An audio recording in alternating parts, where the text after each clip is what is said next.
तो बहुत कम वक्त बचा है और आईपीएल की शुरुआत कल से हो जाएगी। वो तारीख, वो दिन जिसका इंतजार आईपीएल फैंस कर रहे थे, वो अब बस कुछ ही घंटों में आने वाली है। और ऐसे में जिस तरीके से चेन्नई सुपर किंग्स और रॉयल चैलेंजर्स बेंगलोर पहले मुकाबले में आमने सामने होंगे, उससे पहले ये समझना बेहद जरूरी है कि कौन सी टीम कितनी मजबूत है और क्या कमियां हैं किस टीम में। तो पहली टीम चेन्नई सुपर किंग्स की ही, और चेन्नई सुपर किंग्स पर चर्चा करेंगे। हमने इससे पहले स्क्वाड एनालिसिस किया था, लेकिन यहां पर चर्चा होगी कि इस टीम में मजबूती क्या है और कमजोरी क्या है, और अगर ये टीम छठवीं बार चैंपियन बनना चाहती तो इसको क्या कुछ करना होगा। क्या केवल धोनी की कप्तानी ही काफी है कि उनकी बल्लेबाजी भी जरूरी है। अभिषेक त्यागी यही समझना चाहेंगे। सबसे पहला सवाल यही, धोनी ही इस टीम के लिए काफी है कि या फिर 10 प्लेयर्स का और सपोर्ट चाहिए? देखिए रोहित, अगर मैं पिछले साल के प्रदर्शन को देखूं तो ठीक है, धोनी का दिमाग चलता है। धोनी का हालांकि प्रदर्शन बल्ले से तो नहीं रहा पिछले 2-3 सालों को अगर मैं उठाकर देखूं, लेकिन कैप्टनसी उनकी, ये कुछ फैसले उनके होते हैं। लेकिन धोनी के फैसलों के अलग कुछ प्रदर्शन गेंदबाज और बल्लेबाजों को भी करना होता है। बिना प्रदर्शन के आप नहीं चल सकते। जैसे कि मैं उदाहरण के तौर पर पिछली बार के आपको बोलूं, डेविन कॉनवे ने बहुत अच्छी पारियां खेली थी, गायकवाड़ अच्छे खेले, सबसे बेहतर अपने करियर, आईपीएल करियर का स्ट्राइक रेट और रन रहाणे ने पिछले साल बनाए। शिवम दुबे सबसे बेहतर मुझे पिछले बार नजर आए। तो ये कुछ चीजें मिक्स होकर चली थी। पथिराना ने अच्छी गेंदबाजी की, तुषार देशपांडे ने कमाल की गेंदबाजी पिछले साल करके दिखाई। तो कुल मिलाकर गेंदबाजों ने और बल्लेबाजों ने बेहतर तरीके से प्रदर्शन करके दिखाया था। रन बनाओगे तभी तो जीतोगे। धोनी की कैप्टनसी से अकेले से नहीं, आप नहीं जीत पाएंगे। लेकिन इस बार चेन्नई में मुझे कुछ चीजें मिस नजर आ रही है। जैसे डेविन कॉनवे का ओपनर के तौर पर ना खेलना, डेविन कॉनवे नहीं रहेंगे। वो एक एंकर का रोल अदा करते थे, वो एक तो छोर पर खड़े होकर आखिर तक खेलते थे। डेविन कॉनवे क्यों नहीं? देखिए डेविन कॉनवे चोटिल होकर बाहर है, पूरे सीजन से बाहर है, तो रचिन रविंद्र उनकी जगह आए हैं। सचिन रविंद्र, अब रचिन रविंद्र किस तरीके का प्रदर्शन करेंगे अभी कोई जानता नहीं है ना, क्योंकि आईपीएल पहली बार खेलेंगे। इस तरीके की कंडीशन में, क्योंकि बहुत चैलेंजिंग होता है आईपीएल में प्रदर्शन करना। स्पिन भी होंगे, अलग अलग पिच होंगी, अलग अलग मैदान होंगे, अलग अलग तरीके के दुनिया भर के गेंदबाज होंगे, अलग अलग कप्तानों के सामने आपको खेलना होगा। स्पिनर्स भी अच्छे अच्छे हैं, तेज गेंदबाज भी बहुत अच्छे हैं आपके सामने। तो बहुत चैलेंजेस होता है। सबसे बड़ी बात क्या है, डेविन कॉनवे स्पिन और तेज गेंदबाज दोनों को अच्छा खेलते थे। डेविन कॉनवे, उनकी शैली ऐसी थी कि वो आखिर तक ले जाते थे चेन्नई की पारी को, एक एंकर का रोल अदा करते थे। वो इस बार कौन करेगा, ये चेन्नई के लिए ओपनिंग क्रम पर प्रॉब्लम है। दूसरी बार यह है कि रहाणे की फॉर्म उस तरीके की नहीं है, घरेलू क्रिकेट में उतने रन नहीं बनाए हैं रहाणे ने। तो ये होगा कि नंबर 3 पर कौन खेलेगा। हालांकि इनके पास डेरेल मिचेल आ गए हैं। डेरेल मिचेल को अगर चेन्नई चाहे तो नंबर 3 पर खिला सकती है। डेरेल मिचेल को अगर विदेशी प्लेयर वाला मामला फंसेगा ना, अगर रचिन रविंद्र मामला फंसे और रहाणे की जगह फिर अगर मिचेल खेलते हैं, फिर आपको आपने पथिराना भी खिलाने हैं, फिर आपको तीक्ष्णा भी खिलाना है, तब तो मुश्किल हो जाएगा। देखिए मुश्किल तो होगा, लेकिन एक तेज गति का ऑलराउंडर चेन्नई को चाहिए। जैसे ब्रावो पहले होते रहे हैं, बेन स्टोक को उसी भरोसे के लिए खरीदा था चेन्नई ने। तो एक तेज गति का ऑलराउंडर चेन्नई को चाहिए, तो वो डेरेल मिचेल उस काम को मेरे हिसाब से पूरा कर सकते हो। शायद उनको प्लेइंग 11 में जगह भी मिलेगी, जो रोहित खबरें आ रही है सूत्रों के हवाले से। मिचेल होंगे तो क्या मोइन अली भी होंगे इस टीम में? नहीं, फिर मिचेल होंगे तो फिर मोइन अली नहीं होंगे, ये तो सीधी सी बात है। मिचेल होंगे तो फिर मोइन अली नहीं होंगे। सेंटनर हो सकते हैं पिच को देखते हुए, क्योंकि चेन्नई की पिच पर को बाद में मदद मिलती है। और सेंटनर का हाल के दिनों में अच्छा प्रदर्शन रहा भी है। तो सेंटनर को लेकर चर्चा है कि सेंटनर हो सकते हैं। और मुस्तफिजुर रहमान रहीम, तो रहमान जो बांग्लादेशी डेथ ओवर के गेंदबाज हैं, वो हो सकते हैं आखिरी के ओवर्स में रन बचाने के लिए, क्योंकि वो आखिरी के ओवर्स के लिए जाने जाते हैं, स्लोअर्स बहुत डालते हैं, बहुत वेरिएशंस उनके पास है। ऐसी कुछ खबरें सामने आ रही है चेन्नई सुपर किंग्स को लेकर। बिल्कुल अभिषेक, शार्दुल ठाकुर पर बहुत विश्वास रहता है महेंद्र सिंह धोनी को, और फिर से शार्दुल की वापसी हो रही सीएसके में। क्या लग रहा है, वो खेलते हुए लगातार नजर आएंगे? आप सोचिए, शार्दुल होंगे, तुषार देशपांडे होंगे, रन लीग दोनों करते हैं, तो क्या फिर ये बहुत मुश्किल नहीं हो जाएगा?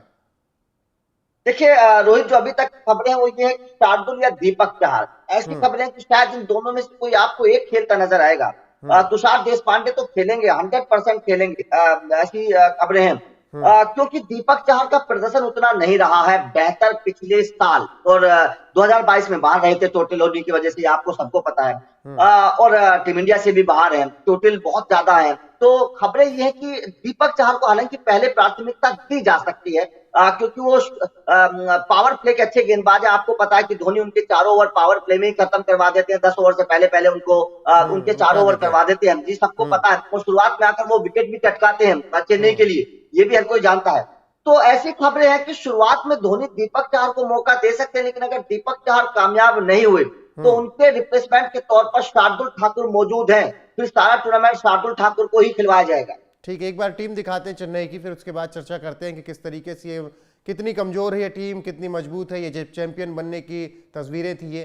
तो आप ये देख सकते हैं MS धोनी, मोइन अली, दीपक चहर, कॉनवे बाहर है, तुषार देशपांडे, शिवम दुबे, ऋतुराज गायकवाड़, हंगरगेकर, रविंद्र जडेजा, अजय मंडल, मुकेश चौधरी, पथिराना, रहाणे, शेख रशीद, मिचेल सेटनर, सिमरजीत सिंह, निशांत सिद्धू, प्रशांत सोलंकी, महेश तीक्ष्णा, रचिन रविंद्र, शार्दुल ठाकुर, डेरिल मिचेल, समीर रिजवी, मुस्तफिजुर रहमान, अवनीश राव रेड्डी, अवनीश राव आरावेली। तो ये पूरी टीम है। अब अगर अभिषेक मैं इसमें बात करूं तो इनकी बल्लेबाजी कितनी आपको मजबूत नजर आ रही है? यहाँ पर एक बड़ा दिलचस्प ये होगा कि समीर रिजवी को कहाँ मौका मिलता है। समीर रिजवी सुरेश रैना की खोज है, और यूपी T20 लीग में बहुत तूफान मचाया था। दूसरे रिंकू सिंह माने जाते हैं समीर रिजवी। अब समीर रिजवी फिनिशर के तौर पर उनको मौका मिलेगा। तो जो अभी तक खबरें हैं CSK के सूत्रों के हवाले से, समीर रिजवी को नंबर 6 के आसपास मौका मिल सकता है। धोनी अपने आप को नीचे नंबर 7 पर कर सकते हैं, समीर रिजवी को ऊपर खिलाया जा सकता है। ऐसा भी हो सकता है कि जडेजा की जगह समीर रिजवी को आप देखते हुए नजर आए नंबर 5 पर। समीर रिजवी को ज्यादा से ज्यादा मौका देना चाहते हैं धोनी, ये प्लानिंग के लिए। क्या ऐसा नहीं हो सकता है कि जो इम्पैक्ट प्लेयर का यूज हो वो धोनी के लिए ही हो और एक बल्लेबाज के तौर पर ही हो जाए? नहीं, इम्पैक्ट खिलाड़ी धोनी तो खैर नहीं खेलेंगे, धोनी तो कैप्टनसी का, हाँ समीर रिजवी के तौर पर इम्पैक्ट खिलाड़ी के तौर पर इस्तेमाल किया जाता है। धोनी की कैप्टनसी बहुत ज्यादा जरूरी किसमें है? फील्ड में, जब फील्डिंग कर रहे हो। बैटिंग में तो वहां से भी कैप्टनसी कर लेंगे ना, अंदर से बैठ के। तो क्या ये हो सकता है कि वो फील्ड में कैप्टनसी करें और फिर उसके बाद इंपैक्ट प्लेयर के तौर पर एक बल्लेबाज को रिप्लेस कर दे अपनी जगह पर? ये अगर ऐसा होता है तो रोहित, ये IPL के इतिहास का सबसे बड़ा फैसला होगा और रिकॉर्ड बन जाएगा, क्योंकि आज तक कोई खिलाड़ी अभी तक इम्पैक्ट हुआ नहीं, ना ही कोई मैनेजमेंट सोच रहा होगा। लेकिन मेरे हिसाब से समीर रिजवी का इस्तेमाल कर सकती है चेन्नई इम्पैक्ट खिलाड़ी के तौर पर, क्योंकि बैटिंग ही करने के लिए आएंगे वो मैदान पर। शिवम दुबे का इस्तेमाल महेंद्र सिंह धोनी गेंदबाज के तौर पर करेंगे। इसकी की थी, विकेट भी चटकाए थे, आप लोगों को याद होगा। तो इस बार ऑप्शंस तलाश रहे हैं महेंद्र सिंह धोनी। पथिराना उनके पास है, हेंगरेकर भारतीय गेंदबाज उनके पास है, वो स्लिंगिंग एक्शन के साथ, अलग एक्शन के साथ फेंकते हैं, और दोनों ही गेंदबाज इस वक्त फॉर्म में भी है। पथिराना ने तो शानदार गेंदबाजी दिखाई। तो चेन्नई के पास बालों की पूरी फौज है चेन्नई के पास। तो यहाँ पर गेंदबाजी नो डाउट चेन्नई के पास गेंदबाजी बहुत अच्छी है, बल्लेबाजी भी अच्छी है। थोड़ा सा बस ये होगा कि स्पिनर्स कौन कौन खेलेंगे, ये थोड़ा सा एक बार क्लिक करना पड़ेगा। ओपनर्स के तौर पर नंबर 3 पर कौन खेलेगा, ये थोड़ा सा एक बार देखना पड़ेगा, वरना चेन्नई की टीम मुझे इस बार भी विनिंग नजर आ रही है, मजबूत टीम मुझे नजर आ रही है। अब आ जाए अगर मजबूती और कमजोरी पर बात कर ले, इस टीम में मजबूती क्या दिख रही है और कमजोरी क्या दिख रही है? मजबूती में तो सब कहेंगे धोनी कप्तान है। देखिए, मजबूती पर यह है कि टीम के पास अच्छे खिलाड़ी हैं, जैसे जडेजा है, इस टीम के पास डेरिल मिचेल है, बड़ा नाम है। रचिन रविंद्र का प्रदर्शन देखा है, ऋतुराज गायकवाड़ को हर कोई जानता है, रहाणे को हर कोई देख चुका है, शिवम दुबे को हर कोई देख चुका है, धोनी को दुनिया जानती है, पथिराना ने अपना नाम हासिल किया है, मोइन अली को दुनिया जानती है। तो इस टीम के पास अच्छे नाम हैं जो कागजों पर बड़ा काम कर सकते हैं। कमजोर टीम के पास बहुत अच्छे, कमजोर कहां दिख रही है? क्या बोल रही, कमजोर कहां दिख रही है टीम? कमजोर यही तो है, कमजोर मुझे इस टीम की ओपनिंग जोड़ी नजर आ रही है। रचिन रविंद्र को क्योंकि उतना एक्सपीरियंस नहीं है, सबसे पहले ओपनर के तौर पर जोड़ीदार, क्योंकि कॉनवे नहीं होंगे, जब जोड़ीदार टूट जाता है तो एक फ्लो टूट जाता है। तो एक तो रचिन ओपनिंग के तौर पर नंबर 3, ये दो चीजें मुझे कमजोर नजर आ रही है। बाकी जडेजा की बल्लेबाजी, स्ट्राइक रेट वाला भी मसला है क्या शुरुआत में? देखिए, स्ट्राइक रेट वाला मसला अगर रहाणे खेलेंगे तो नो डाउट फ्री फ्लो खेलेंगे, ये तो रहाणे से बोल दिया जाएगा कि भाई साहब आपको 150-60 के स्ट्राइक रेट से ही खेलना है, जैसे आप पिछले साल खेले थे। उसके बाद में ऋतुराज गायकवाड़ का स्ट्राइक रेट का कोई मसला नहीं होता, वो एक तो 45-50 के आसपास ही खेलते हैं। सचिन रविंद्र भी खेलेंगे तो उनको भी फ्री होल्ड ही छोड़ा जाएगा कि आप जाइए और मारिए, वो कोई प्रॉब्लम नहीं है। मुझे जडेजा से थोड़ा सा डाउट है, जडेजा उस तरीके की टी20 वाली बल्लेबाजी नहीं कर पा रहे हैं। वो थोड़ा सा मुझे थोड़ा सा डाउट क्रिएट करता है चेन्नई के लिए। इसीलिए मैं बोल रहा हूं कि समीर रिजवी को ऊपर खिलाया जा सकता है, क्योंकि वो ठीक 180-200 के स्ट्राइक रेट से बल्लेबाजी करने वाले ठीक है बल्लेबाज है। ये ठीक है थोड़ा सा भाई। हो सकता है चेन्नई में।